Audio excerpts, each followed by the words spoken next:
Hey, what's up, guys? I'll be straight up with you. I don't really know what we're gonna get into today, but I just kind of want to run some tests. If you're watching my stuff, you know I'm a big audio guy. I'm kind of a nerd for anything music. And growing up, my dad had a recording studio in our house. You know, super cool tool, and it really sparked a love for recording, especially in such a DIY time we're in. I'm really thankful for all that. But a big question I always had was, how much does the microphone matter? My dad has a Neumann U87 that, basically any chance we get, we bust that thing out. Whether it's recording piano, guitar, for room mics and drums, and almost always on a vocal. But the other big mic that was always used with us growing up was the 57. That thing always on a guitar cab, always on the snare. It made its way into recordings just as much as the U87 did, and that thing's $100 brand new. Today, I want to put some microphones to the test. I'm not really going to answer the question of what sounds better. I'm going to do something a little different. Today, I'm going to take 3 of kind of the most available mics for home studios and see if I can make them all sound the same. So I'm going to take my Asin Origin, which is a large diaphragm condenser. I'm going to take a small diaphragm Sterling pencil. I don't even know what this is called. Yeah, I don't really know what it's called, but it's a cheap Sterling pencil condenser. I think I paid like $40 for it used. And the other one I'm gonna shoot out is the 57. All these mics are definitely in a really available price range for people that are getting into home recording. I'm not gonna see which one sounds better. I wanna make them all sound exactly the same. Now, one of the issues, me being in an apartment, I obviously can't try this stuff on like a full drum set. I don't have any of that available. So I figure I'm gonna try it on 3 things that I do have available. I'm gonna try it out on vocals, of course. I'm gonna try them out on an acoustic guitar, and then I'll try and be quick so I don't piss off my neighbors, but I'm gonna light up my amp too and see if we can catch a difference with that. So I guess I'm just gonna kind of start and we'll see how it goes. All right off the bat, the mic placement's gonna kind of play a role in its sound since I can't sing directly into the capsule of all of them, but I'm doing my best. I'm just gonna try and keep them close enough so that way I'm not like singing into the side I want.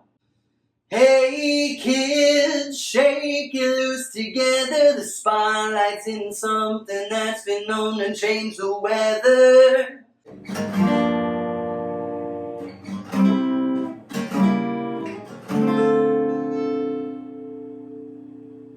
I'm gonna do something a little bit different for the electric here because I can't play and keep everything in the same spot on the speaker.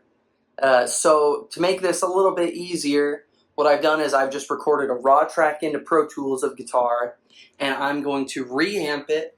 I've marked exactly where the capsule on the mic is going to go, so that way it's not like one is getting a little bit more cone than the other. We're going to be focusing in on more or less the same spot.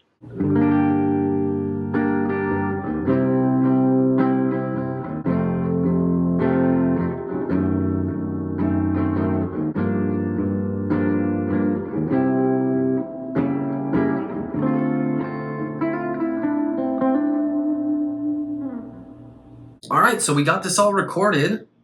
What have we learned? Let's find out.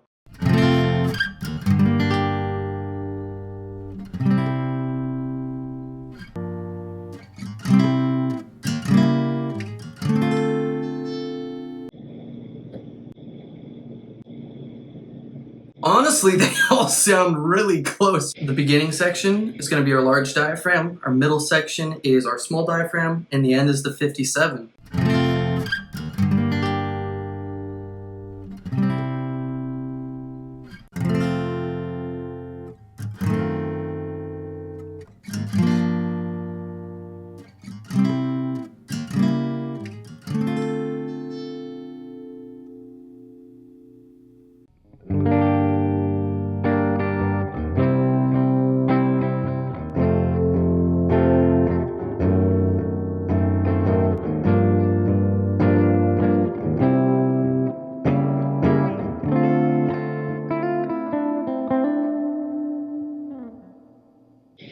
yeah, on the electric, there's really not that much of a difference. Hey kids, shake it loose together. The spotlight's in something that's been known to change the weather. We'll kill the fatted calf tonight, so stick around. Man, yeah, the vocal too, honestly, there's not much difference. The biggest change is on the acoustic, and that's kind of what I was anticipating because the acoustic is so sensitive of where you're miking it. And so how everything was laid out, obviously the 57 was a little farther on the neck, the small diaphragm's a little bit closer to the sound hole.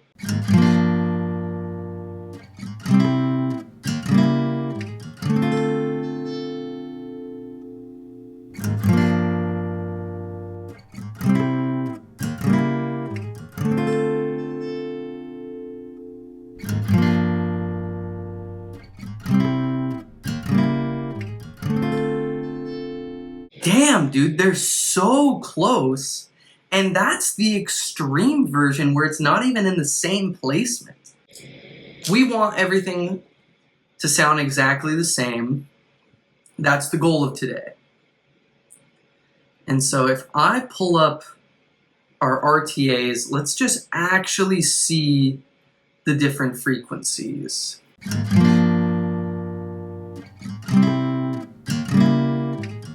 57 right there. Our biggest peak was at 250. That one's our biggest peak is around 5.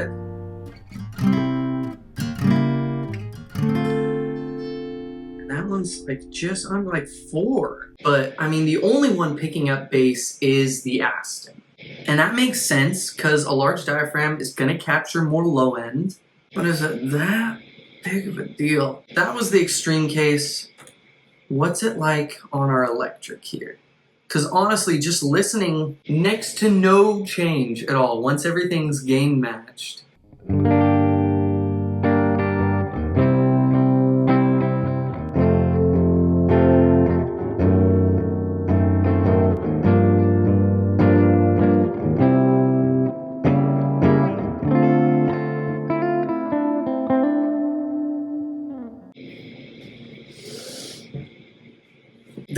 They all sound about the same.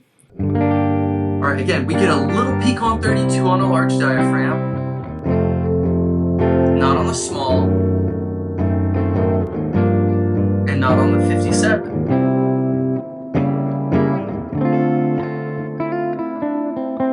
Man. All right, here, let's do the same thing I did with the acoustic of the same segment.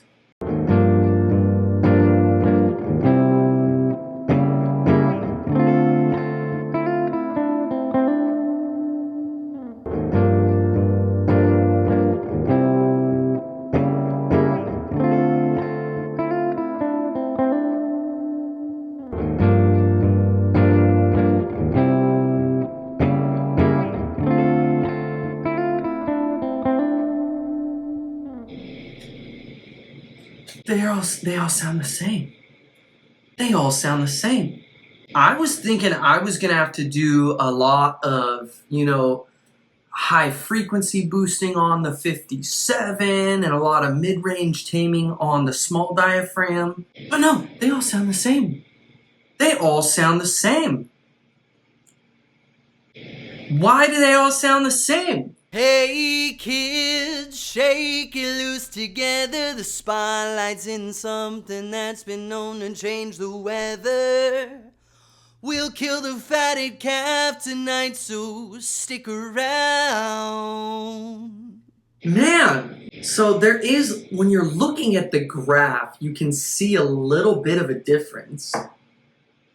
But when you're listening with your ears, there's honestly not that much of a difference. Obviously, the small diaphragm is taming a little bit more of that low, which makes sense, What if I compare the 57 to the large diaphragm? Spotlight's in something that's been known to change the weather. We'll kill the fatted calf tonight, so stick around. And yeah, there's a little bit more of this 250 to 125, and there's also more crispy top end. We'll kill the fatted calf tonight, so stick around. Plenty of that 8 to 16 and a 57. It's not going above, but honestly, once you're above that, you're kind of past human hearing. So that's not like that big of a deal. God damn, the 57 rocks. We'll kill the fatted calf tonight, so stick around. We'll kill the fatted calf tonight, so stick around. We'll kill the fatted calf tonight, so stick around. Yeah, the large just has a little bit more air, and then obviously picking up some of the low 250, a peak at 125, some of the fullness and body. But again, this is all just because I'm like looking at the RTA right now. When I was first just listening, it is such minimal difference. Man, let's see here. If I just take here on this 57, I think I got a good match. We'll kill the fatted calf tonight, so we'll kill the fatted calf tonight, so. Damn, dude, a 57 is good. Man, there's a reason why the 57 gets used so often. Because it is just damn good. I was thinking this was going to be way harder to actually match everything. This is really eye-opening because to get them to sound the same, all I'm doing, you can all see, all I've got is EQ. All I've got is these EQs. I'm not sending them to my buses. They all sound good. They all sound more or less the same.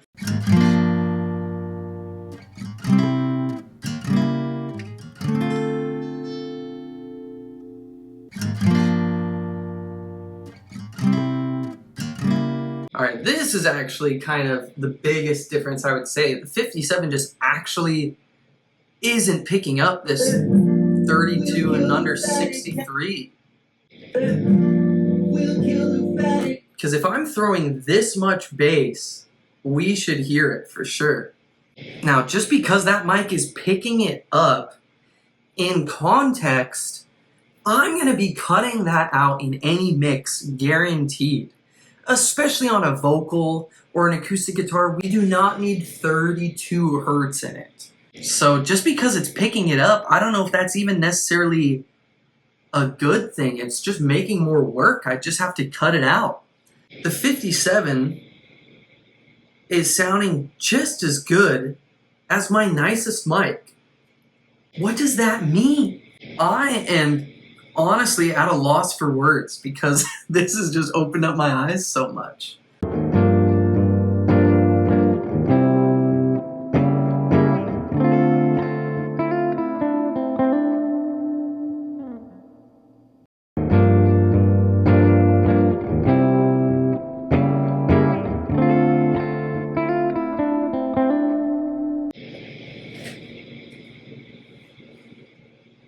Yeah.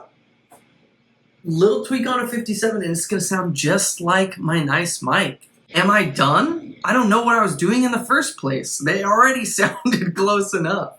I don't fucking know. What do you guys want? You want a blind test? Yeah, I'll give you a blind test right now.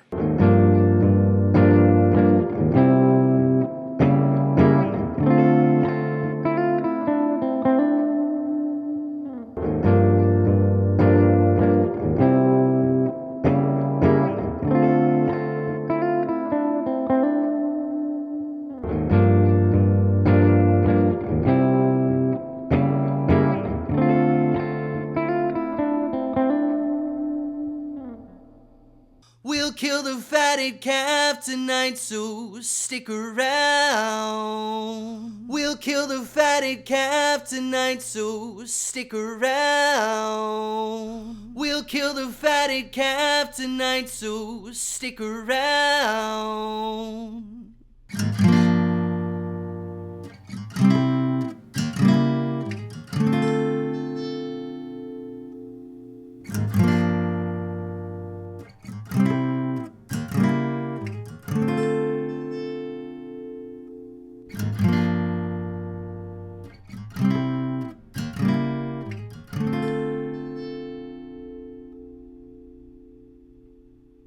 so on all those tests, the first one was the 57, the second one was the small diaphragm, and the third one was my large diaphragm, my ass and spirit. Man, I hope this was helpful. It definitely opened my eyes on this. You can do anything with a 57. Yeah, this really just kind of proves it. 57 fucking rocks, man. So yeah, I guess that's kind of it for what I had for you guys today. I hope it was as educational for you guys as it was for me. If you've made it this far in the video, please smash that like button. Please subscribe to my channel if you want to keep seeing stuff like this. And I guess start using your 57s more. They're great. Yeah. All right, thanks guys. Take it easy.